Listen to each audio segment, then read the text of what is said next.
कैसे हो आप सब बच्चों।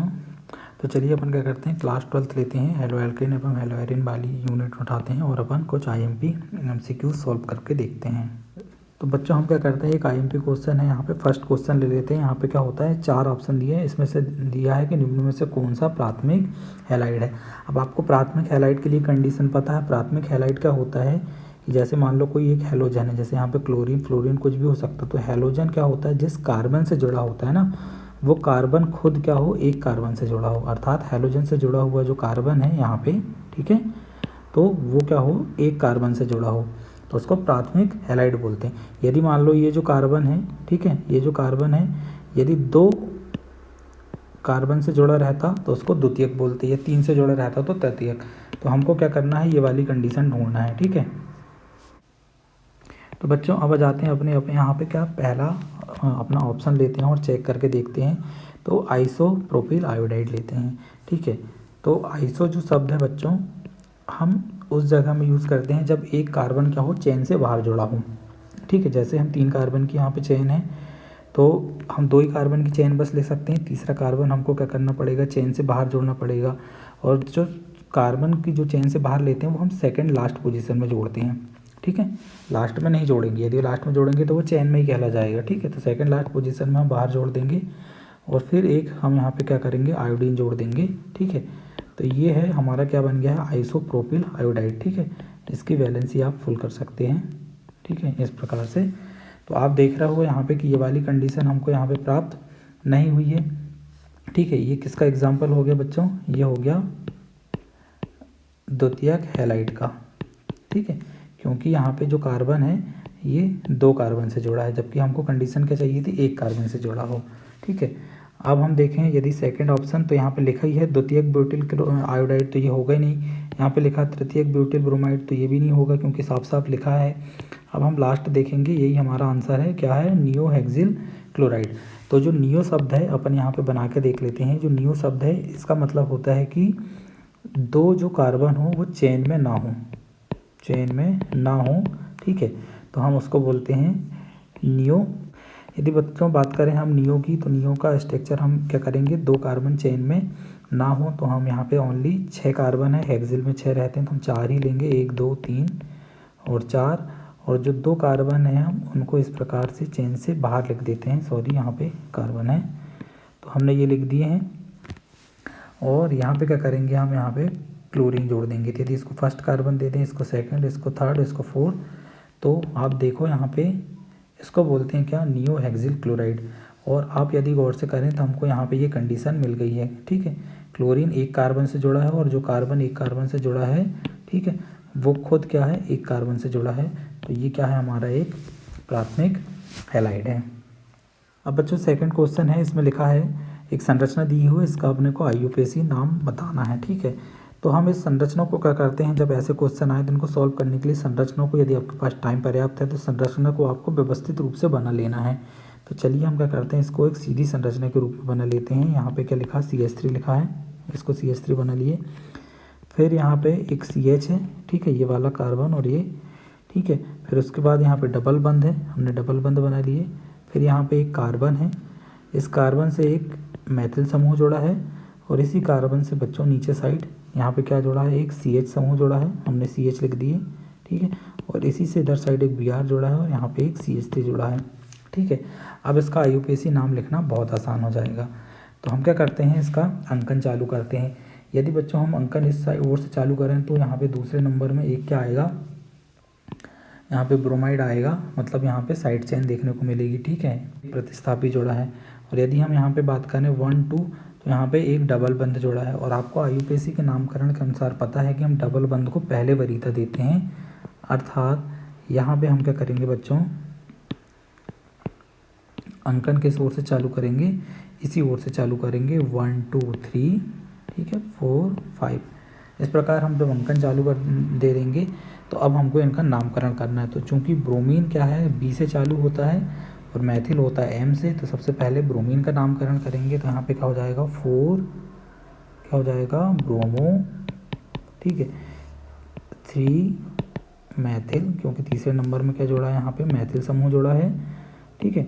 इसके बाद बच्चों क्या करेंगे, यहाँ पे पूरा लिख देंगे यहाँ पे पेंट, ठीक है। और दूसरे नंबर में डबल बंद है तो यहाँ पे लिख देंगे टू इन, ये हमारा, तो ये सी जो ऑप्शन है ये सही हो जाएगा। अगला क्वेश्चन भी इंटरेस्टिंग क्वेश्चन है बच्चों, इसमें लिखा है कि 1 ब्रोमो ब्यूट टू इन, ठीक है। 1 ब्रोमो ब्यूट टू इन किसका एग्जाम्पल है, मतलब क्या है, बाइनिल हैलाइड है, ठीक है, एलिलिक हैलाइड है, एरिल हैलाइड है और बेंजिलिक हैलाइड है। तो जब तक हम इसका स्ट्रक्चर ना बना लें हमको क्लियर नहीं होगा, तो सबसे पहले हम इसका स्ट्रक्चर बना लेते हैं, ठीक। 1 ब्रोमो ब्यूट टू इन, तो सबसे पहले ब्यूट बना लेते हैं, ब्यूट बोलते हैं 4 कार्बन को, तो ये 4 कार्बन, पहले नंबर में ब्रोमो जोड़ा है तो हम यहाँ पे ब्रोमो जोड़ देंगे, ठीक है। और 2 इन, अर्थात यदि इसको 1 दें इसको 2 दें तो यहाँ पे क्या है 2 इन जोड़ा है, ये हो गया हमारा। अब यहाँ पे आप देखो, ठीक है, इसकी वैलेंसी आप फुल कर सकते हो, ठीक है। यहाँ पे क्वेश्चन सॉल्व करते टाइम इस सब की ज़रूरत नहीं रहती, तो टाइम बचाने के लिए आप यहाँ पे सीधा सीधा लिख सकते हो। तो अब यहाँ पे आप देखो ध्यान से, ये किसका एग्जाम्पल है, ठीक है। तो बच्चों कभी भी याद रखना, यदि क्या हो, कार्बन कार्बन के बीच में डबल बंध हो, ठीक है, और उसके बाद एक और कार्बन हो जो sp3 संकरित हो, ठीक है, और उससे फिर कोई हैलाइड जोड़ा हो, तो इस कंडीशन को बोलते हैं क्या, हम एलिलिक, ठीक है, एलिलिक बोलते हैं। तो आप यहाँ पे गौर करो, यहाँ पे कार्बन और कार्बन क्या है, डबल बंध है, उसके बाद ये कार्बन है, ठीक है, इससे H2 जोड़ा है और फिर एक Br जोड़ा है, तो ये कार्बन कैसा हो गया, sp3 संकरित हो गया, तो ये क्या है हमारा एलिलिक हैलाइड है, ठीक है। और जो वाइनिल हैलाइड है बच्चों, ये क्या होते हैं, इसमें क्या होता है, कार्बन कार्बन द्विबंध से सीधा हैलोजन जोड़ा रहता है, ठीक है। और यहाँ पे जो कार्बन रहता है इसका संकरण रहता है sp2, ठीक है। तो हमको ये वाली कंडीशन यहाँ पे ढूंढना है, ठीक है। तो हमारा आंसर क्या हो गया बच्चों, एलिलिक हैलाइड। अगला क्वेश्चन है बच्चों, यहाँ पे ये संरचना दी है, ठीक है, इसका हमको क्या करना है, आयुपेसी नामकरण बताना है। तो हम उसको क्या करते हैं, साइड में एक बार बना लेते हैं यहाँ पे सॉल्व करने के लिए। ये हमको दिया हुआ है यहाँ पे CH3 और Cl, ठीक है। तो यहाँ पे देखो, हमको सबसे पहले देखना है कि यहाँ पे मुख्य फंक्शनल ग्रुप कौन सा है। तो आपको पता है कि यहाँ पे मुख्य फंक्शनल ग्रुप यहाँ पे नाइट्रो समूह है, तो इसी को हमको 1 नंबर दे देना है, ठीक है। अब बात आती है कि हम 2 नंबर इधर से दें कि 2 नंबर इधर से। तो आप देखो यहाँ पे कि साइड चेन मतलब जो प्रतिस्थापी समूह है वो पहले कहाँ पड़ रहा है, तो आप बहुत अच्छे से देख पा रहे हैं कि यहाँ पे ये पहले होगा। तो यहाँ पे 2 पोजीशन इसको दे देते हैं, 3 इसको, 4 इसको, 5 इसको और 6 इसको। जब आपने सारा अंकन कर दिया तो क्या करना है, इनको अल्फ़ाबेटिक क्रम में, मतलब वर्णमाला के क्रम में नामांकन करना है। तो सबसे पहले हम क्या करेंगे, क्लोरो लिखेंगे। तो क्लोरो यहाँ पे कौन सी पोजीशन में जोड़ा, दूसरे, तो यहाँ पे लिख देंगे क्या अपन, 2 क्लोरो, ठीक है। फिर यहाँ पे मैथिल जोड़ा है तो यहाँ पे लिख देंगे 5 मैथिल, ठीक है। और उसके बाद हम क्या लिखेंगे यहाँ पे 1 नाइट्रो बेंजीन, ठीक है। तो आप यहाँ पे देख पा रहे हो, यहाँ पे 2 chloro 5 Maithil 1 nitro benzene is right answer. ये भी एक इंटरेस्टिंग क्वेश्चन है बच्चों, इसमें पूछा है कि कार्बन और फ्लोरीन के बीच में जो बंध है, और कार्बन और आयोडीन की, मतलब कार्बन फ्लोरीन से कार्बन आयोडीन तक जो बंध लंबाई है उसका क्रम क्या होगा। ये तो बहुत आसान है, आप देखो यहाँ पे कार्बन और फ्लोरीन दोनों क्या है, छोटे परमाणु हैं, ठीक है। इनके बीच में बंध लंबाई कम होगी, कार्बन, और जैसे जैसे अब हम नीचे जाते जाएंगे तो यहाँ पे फ्लोरीन के नीचे आएगा क्लोरीन, ठीक है, इसके परमाणु का आकार बढ़ जाएगा। फिर कार्बन और यहाँ पे ब्रोमीन, इसका परमाणु का आकार और बढ़ जाएगा। फिर कार्बन और यहाँ पे आयोडीन है, इसके परमाणु का आकार सबसे बड़ा होगा। तो इस कारण क्या होते हैं, यहाँ पे बंध लंबाई भी बढ़ती जाती है, ठीक है। सबसे छोटी जो बॉन्ड लेंथ है वो इनकी होगी, फिर इनकी होगी, फिर यहाँ पे, और ये सबसे लंबी होगी। तो यहाँ पे देखो ये वाला ए ऑप्शन सबसे सही है, ठीक है। कार्बन फ्लोरीन, फिर उससे जो बड़ी है वो है कार्बन क्लोरीन की, फिर कार्बन ब्रोमीन की और कार्बन आयोडीन की। ये एक राइट आंसर है। अगला क्वेश्चन बच्चों यहाँ पे दिया है कि एक एग्जांपल दिया है हमको, कोई एक रिएक्शन दी है, ठीक है।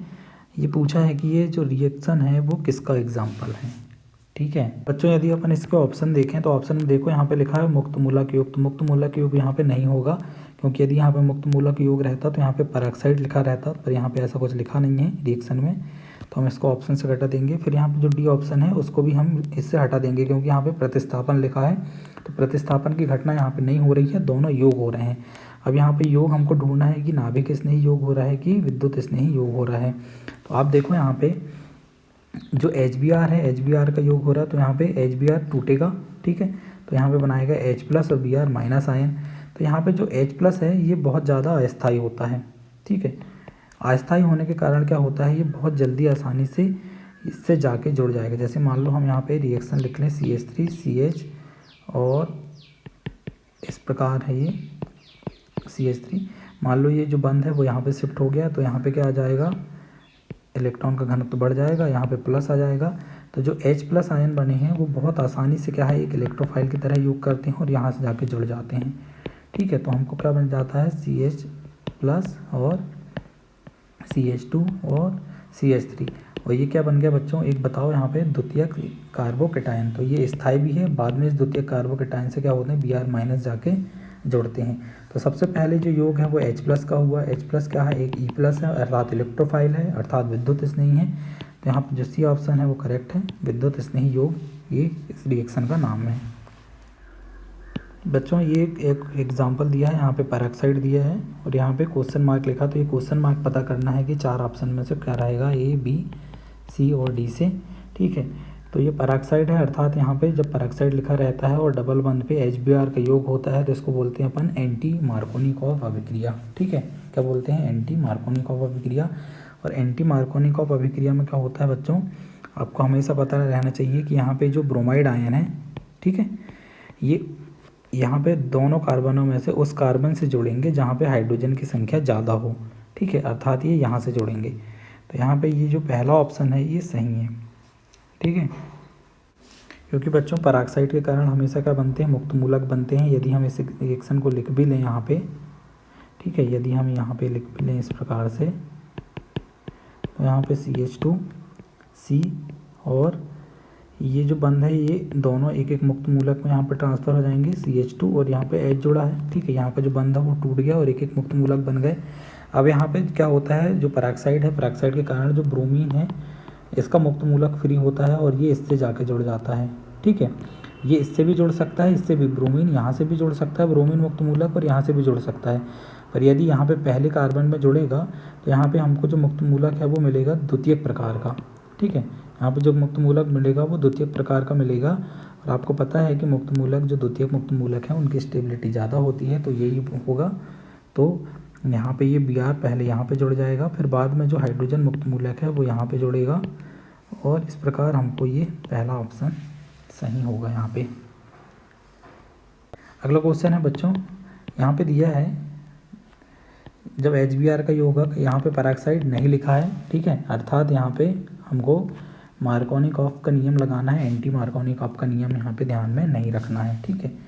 और इसमें अपने को यहाँ पे ये x दिया है, x का पता लगाना है कि 4 में से कौन से ऑप्शन होंगे, A होगा कि B होगा कि C होगा कि D होगा, ठीक है। तो यहाँ पे देखो एक फिनॉल जोड़ा है यहाँ पे पैरा पोजीशन में, तो यहाँ पे पैरा पोजीशन में ये दोनों Br जोड़े हैं, अर्थात ये तो गलत हो जाएगा, ऐसा कोई रिएक्शन नहीं होती है। यदि बच्चों हम क्या करें, इसको सॉल्व करने के लिए थोड़ी देर के लिए यदि यहाँ पे बना लें, ठीक है, तो हमको पता है कि यहाँ पे बेंजीन है, बेंजीन रिंग में क्या है, हमको यहाँ पे पैरा पोजीशन पे OH जोड़ा है, और जो OH है इलेक्ट्रॉन होने के कारण क्या होता है, ये बेंजीन रिंग के इलेक्ट्रॉन को घनत्व को बढ़ाता है, ठीक है। यहाँ पे बच्चों CH है और यहाँ पे CH3 है। तो यहाँ पे जो पाई बंध है बच्चों ये बहुत वीक होता है, ये क्या होता है, या तो यहाँ पे शिफ्ट हो जाएगा, ठीक है, या फिर बच्चों वो क्या होता है, यहाँ पे शिफ्ट हो जाता है, ठीक है। तो मान लो हम बोल रहे हैं कि ये जो पाई इलेक्ट्रॉन है, ठीक है, वो यहाँ पे शिफ्ट हो रहा है। यदि वहाँ पे शिफ्ट हो रहा है तो यहाँ पे इलेक्ट्रॉन का घनत्व बढ़ जाएगा और यहाँ पे पॉजिटिव चार्ज आएगा, ठीक है। अब ये जो पॉजिटिव चार्ज है वो किस प्रकार से ज़्यादा स्टेबल होगा, एक तो ये बेंजीन कार्बोकेटाइन बन गया, ठीक है, तो ये इलेक्ट्रॉन घनत्व यहाँ मतलब बेंजीन रिंग है इसको इलेक्ट्रॉन देगा, अर्थात ये बहुत ज़्यादा स्थायी हो जाएगा। दूसरा यहाँ पे जो यहाँ पे हाइड्रोक्साइड आयन है अपने इलेक्ट्रॉन को बेंजीन रिंग को दे रहे हैं, अर्थात इस कार्बोकेटाइन की स्टेबिलिटी बढ़ाने में और सहायता कर रहे हैं इलेक्ट्रॉन दान करके, ठीक है। तो ये अच्छा खासा स्टेबल कार्बोकेटाइन बनेगा। और आपको पता है कि कोई कार्बोकेटाइन जितना ज़्यादा स्टेबल होता है तो रिएक्शन उसी दिशा में होती है। अर्थात यहाँ पे जो बी ऑप्शन है वो बनेगा, क्योंकि यहाँ पे ही वो Br माइनस आयन जाके जुड़ेगा और यहाँ पे H प्लस आयन जाके जुड़ेगा, तो ये होगा। अगला क्वेश्चन है बच्चों, यहाँ पे एक रिएक्शन दी है फिर से, ठीक है। इसमें पूछा गया है कि एक एल्कोहल है, इसकी पोटेशियम पेंटाक्लोराइड से रिएक्शन हो रही है, तो यहाँ पे RCl बनेगा, ठीक है। लेकिन यहाँ पे जो A बन रहा है ये क्या है, ठीक है। तो यहाँ पे क्या रिएक्शन होती है आप देखो, यहाँ पे मान लो किसी कोई एल्कोहल ले रहे हैं, एल्कोहल की अपन पोटेशियम पेंटाक्लोराइड से रिएक्शन कराते हैं तो क्या होता है, आपको पता है कि जो PCl5 है ये दो भाग में टूटा रहता है, एक टूटा रहता है PCl3 और दूसरा टूटा है Cl2 में। अब जो Cl2 है वो दो प्रकार से रिएक्शन करता है, एक Cl जाके जुड़ता है इससे, तो यहाँ पे बना लेता है बच्चों HCl, और इसी का एक Cl जो बचता है वो इसके साथ जो कि जुड़ता है तो क्या बना लेता है RCl, ठीक है। ये दोनों तो बनते ही बनते हैं। अब यहाँ पे जो ऑक्सीजन अकेला बचा है, ये जो ऑक्सीजन है इस PCl3 के साथ जुड़ के बनाता है क्या बच्चों, POCl3, ठीक है। तो यहाँ पे RCl तो दिया है, तो यहाँ पे POCl3 और HCl हमको सह उत्पाद के रूप में और मिलेंगे, अर्थात ये आंसर सही है। अगला क्वेश्चन बच्चों 10वां, यहाँ पे हमको एक रिएक्शन दी है, यहाँ पे थाइनोल क्लोराइड से इस एल्कोहल की रिएक्शन हो की जा रही है, तो यहाँ पे X है, ये क्या है, ठीक है। तो आपको पता है कि जब रिएक्शन होगी, ठीक है, तो साइक्लोहेक्सेन है, साइक्लोहेक्सेन में OH समूह जुड़ा है, तो ये एक नॉर्मल, इसकी जो रिएक्शन है एक नॉर्मल हेलो एल्केन जैसी रिएक्शन होगी, ठीक है। और हेलो एल्केन बनाने की आपने विधि पढ़ी है कि जब SOCl2 थाइनोल क्लोराइड से जब रिएक्शन करते हैं तो क्या होता है, यहाँ पे जो क्लोरीन है ये इस H के साथ जाके जुड़ता है, तो क्या बनाता है सबसे पहले HCl, फिर इसका जो Cl एक और बचा है वो जाके यहाँ पे जुड़ता है, तो यहाँ साइक्लोहेक्सेन में एक Cl जाके जुड़ जाता है ना, ये दोनों तो बनते ही बनते हैं। और यहाँ पे जो ऑक्सीजन है वो निकल के जाके जुड़ता है इसके साथ और बनाता है सल्फर डाइऑक्साइड, ठीक है। तो ये ऑप्शन आप ढूंढ लो, यहाँ पे ये है, ठीक है, ये तीनों यहाँ पे प्राप्त हो जाएंगे।